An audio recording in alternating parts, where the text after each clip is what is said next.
తిరుపతిలో డయేరియా కలకలం రేపుతోంది. డయేరియాతో ఇద్దరు మానసిక వికలాంగులు మృతి చెందారు. పాస్ మనోవికాస్లో 70 మంది ఆశ్రయం పొందుతూ ఉండగా అందులో 7గురికి డయేరియా సోకింది. వారిలో శేషాచలం, గణపతి అనే ఇద్దరు డయేరియాతో చనిపోయారు. ఇంకా 5గురు చికిత్స పొందుతూ ఉండగా వారి పరిస్థితి విషమంగా ఉంది. అనిత, తేజ, ఈశ్వర్రెడ్డి, ప్రదీప్, హిమతేజులకు ప్రస్తుతం చికిత్స కొనసాగుతోంది.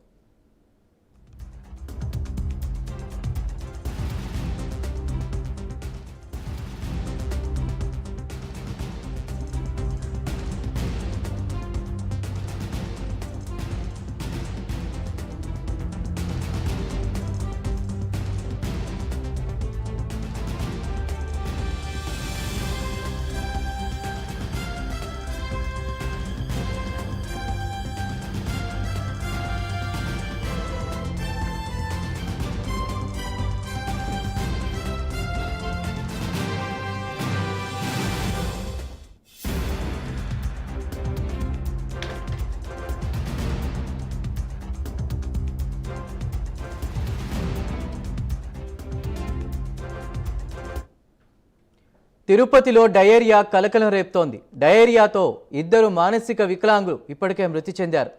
పాస్ మనోవికాస్లో 70 మంది ఆశ్రయం పొందుతూ ఉండగా అందులో 7గురికి డయేరియా సోకింది.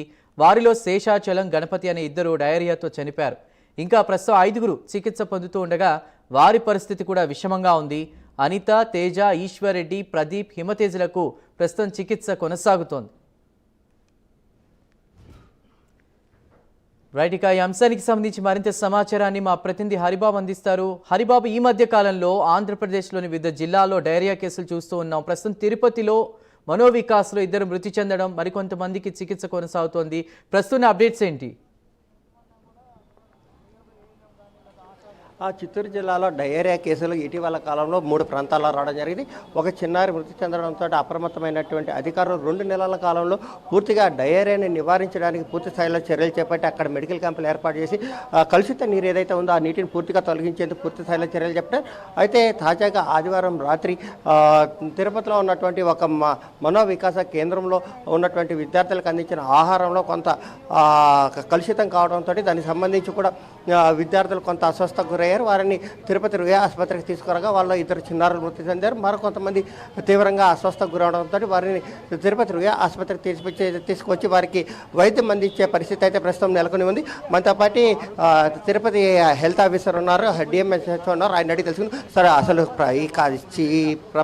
ఈ సంఘటన కారణం ఏమనుకుంటున్నారు? ఈ సంఘటనకు కారణం ఏనే దానికోసం ఇన్వెస్టిగేషన్ టీం అనేది మన గౌరవ కలెక్టర్ గారు ఏర్పాటు చేశారు. వాళ్ళంతా కూడా ఎన్జిఓ హోమ్లో ఇప్పుడు ఉన్నారు, ప్రజెంట్ ఇన్వెస్టిగేషన్ చేస్తున్నారు. అది ఫుడ్ వల్ల జరిగిందా లేదా వాటర్ వల్ల జరిగిందా, ఇంకేదైనా కారణం ఉందా అనేసి ఉన్నటువంటి నిన్న జరిగిన డెత్ కాకుండా ఈరోజు జరిగిన డెత్ బాడీని కూడా ఇమ్మీడియట్గా పోస్ట్ మార్టంకి తరలించడం జరిగింది. దీని మీద ఇన్వెస్టిగేషన్ టీం ఇచ్చేటువంటి రిపోర్ట్ని బట్టి ఫర్దర్గా అనేది ఎలా యాక్షన్ ఉంటుంది. మేమైతే అక్కడ కంటిన్యూగా మెడికల్ క్యాంప్ కండక్ట్ చేయడం జరిగింది. వాటర్ శాంపుల్స్, ఫుడ్ శాంపుల్స్, అక్కడ ఉన్నటువంటి అన్నీ కూడా శాంపుల్స్ పంపించడం జరిగింది. మాకు ఎస్సీ, ఆర్డబ్ల్యూఎస్, తర్వాత డిస్ట్రిక్ట్ పంచాయతీ ఆఫీసర్ అందరూ కూడా అక్కడ ఉన్నారు. అదేవిధంగా women and child welfare department వాళ్ళు కూడా అక్కడికి వచ్చి ఉన్నారు. అదేవిధంగా రుయా హాస్పిటల్ కూడా ఆర్డీఓ గారితో కలిపి విజిట్ చేయడం జరిగింది. ఇక్కడ ఉన్నటువంటి 8 కేసులు కూడా స్టేబుల్గా ఉన్నాయి. ఇంకా 3 చిల్డ్రన్స్ కూడా క్యాంప్కి వచ్చిన వాళ్ళు కూడా కొద్దిగా ఇబ్బందిగా ఉంటే వాళ్ళని కూడా ఇక్కడ షిఫ్ట్ చేయడం జరిగింది. ప్రజెంట్ అయితే 8 కేసులు స్టేబుల్గా ఉన్నాయి. ఉన్నటువంటి 2 డెత్ల్లో కూడా ఒక డెత్ని మటుకు పోస్ట్ మార్టంకి పంపించడం జరిగింది. తర్వాత ఈ కంటిన్యూగా ఈ జిల్లాలో ఉన్నటువంటి అన్ని ఎన్జిఓస్ హోమ్స్ని ఎక్కడైతే అర్ఫన్ సెంటర్స్ ఉన్నాయో అవన్నీ కూడా ఇమ్మీడియట్గా మా యొక్క మెడికల్ ఆఫీసర్స్ కూడా విజిట్ చేసి ఎక్కడైనా ఇటువంటి కేసులు ఉన్నాయని చెప్పి కూడా ఆరా తీయడం జరిగింది. అంటే ఇప్పటికీ మనకి ఒక కేవీపురం మండలంలో కూడా కొంత డయేరియా కేసులు రావడం జరిగింది. అంటే గ్రామీణ ప్రాంత ప్రజలకి ఎలాంటి అప్పీల్ చేయబోతున్నారు? మేము కంటిన్యూగా మన కొత్త కలెక్టర్ గారు జాయిన్ అయిన తర్వాత కూడా ఓన్లీ దీని మీదనే, అంటే ఫ్రైడే డ్రైడే యాక్టివిటీ ఒకటి డయేరియా కేసులు ఎక్కడ అరికట్టాలనే ఉద్దేశంతో జిల్లా మొత్తం కూడా ఒక్కసారిగా డ్రైవ్ చేయడం జరిగింది. అన్ని ట్యాంక్స్ కానీ లేదా అన్ని సంప్స్ కానీ కంప్లీట్గా ఒకే రోజు అన్నీ కూడా డ్రైవ్ చేసి క్లీన్ చేయడం జరిగింది. అదేవిధంగా మినరల్ వాటర్ ప్లాంట్స్ కూడా అన్నీ కూడా ఒకసారిగా డ్రైవ్ చేసి చెక్ చేయడం జరిగింది. ప్రజలందరికీ విజ్ఞప్తి ఏంటంటే ఏదైనా ఒక చిన్న డయేరియా కేసు వచ్చినా కూడా ఇమ్మీడియట్గా మీ దగ్గర ఉండే ఏఎన్ఎంని లేదా మెడికల్ ఆఫీసర్ సంప్రదిస్తే ఇమ్మీడియట్గా మేము తగినటువంటి చర్యలు తీసుకొని ఖచ్చితంగా ఎక్కడ కూడా ఎటువంటి ఇబ్బంది లేకుండా చూస్తాం. అంటే ఇప్పుడు ఎన్జిఓ హోమ్లో వైద్యులు ఎవరైనా ఉన్నారో వాళ్ళకి వైద్య చికిత్సలు ఏమైనా అందించడం జరిగింది? ఎన్జిఓ హోమ్లో ఏంటంటే వాళ్ళు సపరేట్గా ఒక ఆయుర్వేదిక్ డాక్టర్ని అపాయింట్ చేసుకున్నారు, ఇన్ హౌస్ డాక్టర్ని. అందువల్ల ఏంటంటే వాళ్ళు అక్కడ జరిగేటువంటి డయేరియా కేసుల్ని మాకు ఏఎన్ఎంస్ కానీ ఎవరికి కానీ బయటికి రాకుండా వాళ్ళు లోపలే వైద్యం చేసుకున్నారు. ఎప్పుడైతే క్రిటికల్ అయిందో, డెత్ అయ్యే స్టేజ్ ఉన్నప్పుడు ఇమ్మీడియట్గా రూయా హాస్పిటల్ షిఫ్ట్ చేయడం జరిగింది.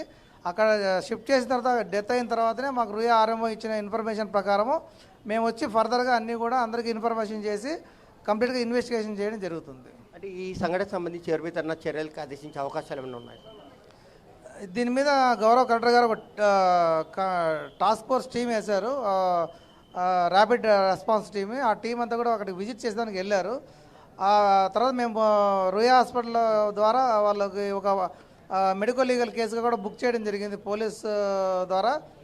దీని తర్వాత వాళ్ళు ఇచ్చే ఇన్వెస్టిగేషన్ రిపోర్ట్ని బట్టి, తర్వాత ఎంఆర్ఓ గారు మన ఆర్డీఓ గారు ఇచ్చే ఇన్వెస్టిగేషన్ రిపోర్ట్ని బట్టి, మా ఎపిడెమియాలజికల్ టీం ఇచ్చే రిపోర్ట్ని బట్టి, ర్యాపిడ్ రెస్పాన్స్ టీం ఇచ్చే రిపోర్ట్ని బట్టి గౌరవ కలెక్టర్ గారి ఆదేశాల ప్రకారం చర్యలు తీసుకోవడం జరుగుతుంది. అయితే ఇప్పటి వరకు ఏదైతే ఎన్జిఓ హోమ్ ఉన్నారో ఎన్జిఓ హోమ్ నిర్వాహకులు మాత్రం ఒక ఆయుర్వేద డాక్టర్ను పెట్టుకుని ఆయుర్వేద డాక్టర్ ద్వారా పూర్తి స్థాయిలో వైద్యం అందించారని చెప్పి కూడా చెప్తున్నారు. Right Haribabu, thank you.